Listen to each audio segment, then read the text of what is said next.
Hey guys, welcome to my channel and welcome back if you already subscribed. I really hope you like this, and if you do, don't forget to leave a like and subscribe. And with that, let's get on to the video. Are we there yet? Bakugou growled out, his irritation growing from anticipation. How much longer are we gonna walk for? Just a little more, he heard you say. Your hand was the only thing that he was relying on right now, as he was currently blindfolded. The sound of footsteps as he carelessly snapped on twigs and leaves filled his ears, and he could only guess that you were both meandering through a forest of some sorts. Why the hell do I have to wear this stupid thing anyways? He continued to complain, referring to the cloth that was wrapped around his eyes. He, of course, did not like to be blindfolded. You better not be taking me to some shady-ass place. Can't you trust me for 1 second? He spoke down. I promise not of your place. After he said that, the blonde boy then tripped over something, his body catching himself so that he didn't bring you down completely with him. Oops, you then let out as you felt your grip on his hand tighten. Sorry. Forgot to tell you there was a tree branch right there. Yeah, you're not reassuring me at all, idiot. He grumbled out. He wondered why he even agreed to being blindfolded in the first place. It was almost bedtime when you had spontaneously came up to him and asked him to go somewhere. He would have rejected you since he had to wake up early in the morning. But you had to give him those annoying ass pair of eyes. It was the way your eyes sparkled at him excitedly, how you were smiling like you had something special you wanted to show him. It took a bit of convincing, but he ended up agreeing anyways, although he would never admit out loud that he was merely coerced by how cute you were. Just bear with it for a little longer, he said, and you both then drifted into silence. All you could hear left were the crickets chirping and the low buzzing of cicadas. All you could feel was the ground underneath his feet, and how warm your hand was against his. He felt weary and impatient, but it was okay. It was okay because you were holding his hand. At some point, you two had come to a complete stop, and Bakugou only waited for you to say something. Well, he questioned, tempted to rip the cloth around him then and there. Are we here yet? Give me a moment, he then said, and he felt your hand release his. He stuffed his hands in his pocket, listening carefully as he heard rustling in front of him, wondering just what on earth you were doing. There, it's done now, he heard you say a bit farther away. He then felt you pull him by the crook of his elbow, guiding him a few steps forward. You can take it off now. Finally, he muttered, and then used his other hand to yank the piece of cloth off, his eyes instantly scanning the surroundings. You are both currently in the middle of a large open field, with a forest of trees surrounding the vicinity. Huh? He said a bit loud, confusion laced in his tone. We walked for miles, just to see grass? He then looked at you. Although you were hard to see because it was dark, there was a small pout on your face. No, you told him. It's not just grass. You then tugged on his arm a bit more.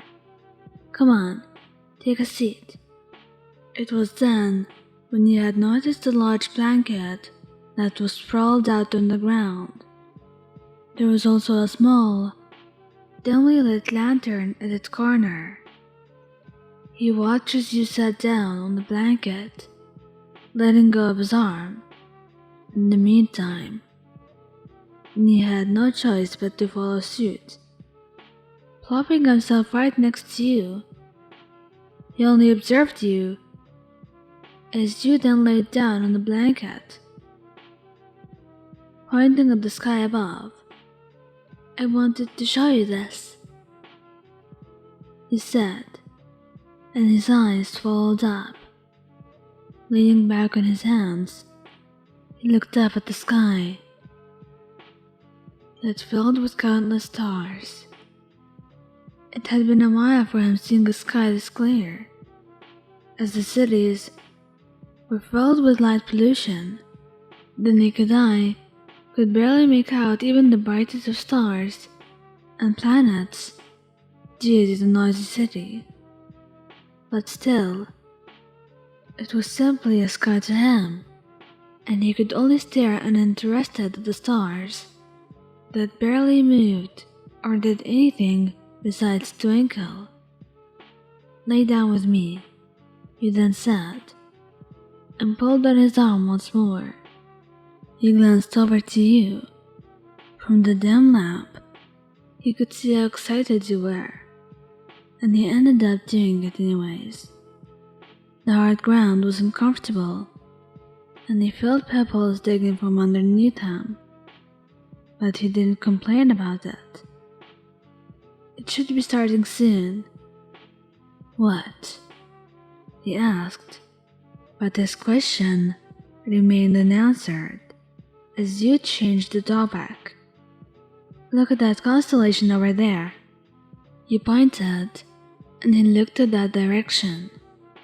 That's Ursa Major, which means Ursa Minor should be right next to it over here. What? That upside down frying pan? He commented. Yeah, I suppose that's a word for it. You giggled out. Cassiopeia is right there. A little bit to your right. It's a W-shaped one. He squinted at it.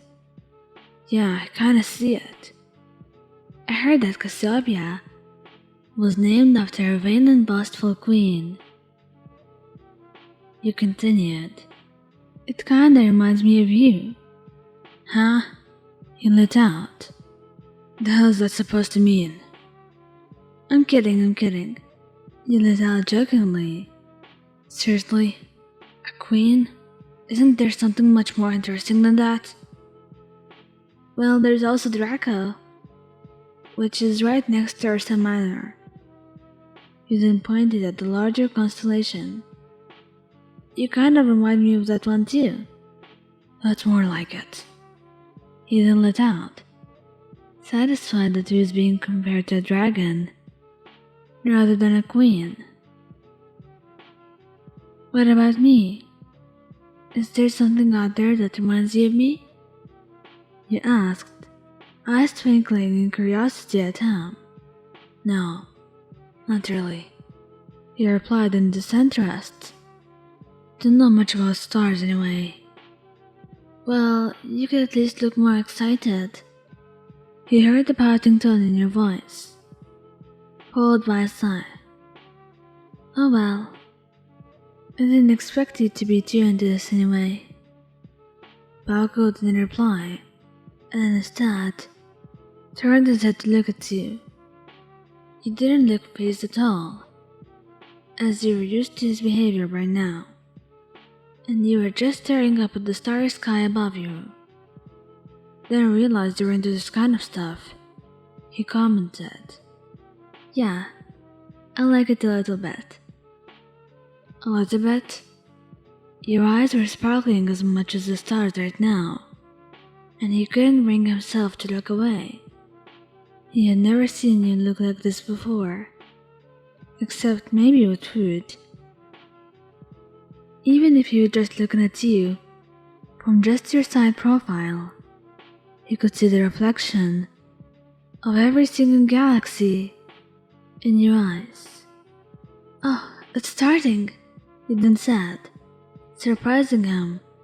Once you grabbed his hand, he turned his head back to the sky, and his eyes widened a bit as he observed the shooting stars that flew across the vast plain one by one. "It's a perfect night for a meteor shower." He didn't expect you to show him something like that, but he didn't care for it anyways. Stars were just stars, intangible and unreachable, something that he had no use in admiring over. What he did care about, however, was you. As he turned his head back to look over at you, he couldn't help but think about how beautiful you looked. The entire world was in front of him, yet all he could see was you. Bakugou's grip on your hand tightened as he felt a strong wave of emotions wash through him. He noticed the way you blinked and the way you looked over to him. "Katsuki?" you questioned, concern in your eyes. "That one," he suddenly said. "Huh?"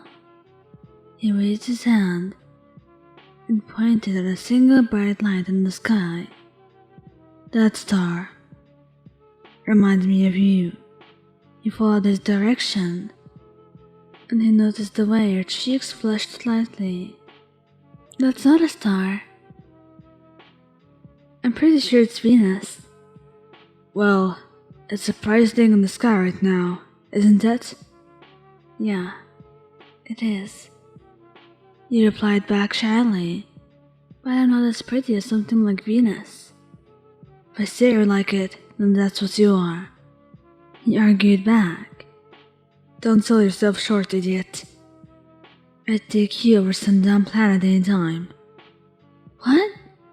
he said incredulously. "Don't call Venus dumb." "You're completely missing what I'm saying." He couldn't control his next few words, and he definitely could not control the blush that had burned its way onto his cheeks. "I'm saying you look pretty, dumbass." There was a small pause as he took in his words. You can't just compliment and insult me in the same sentence like that," you sputtered. He smirked at the way your face grew even redder, finding your reaction cute. "Really? Who says I can't?" he teased, and then reached with his other hand to pinch your cheeks. "Anyway, pay attention to the meteor shower, dummy." You let out another cute pout before you looked back up, and you two drifted into another comfortable silence. It seemed that it was reaching its maximum peak, because the shooting stars were now falling down quicker. It was boring for Bakugou, but he didn't mind it. He didn't mind it because you were right here next to him. And as you laid beside him, hand in hand, he couldn't help but develop an appreciation for these useless stars anyway.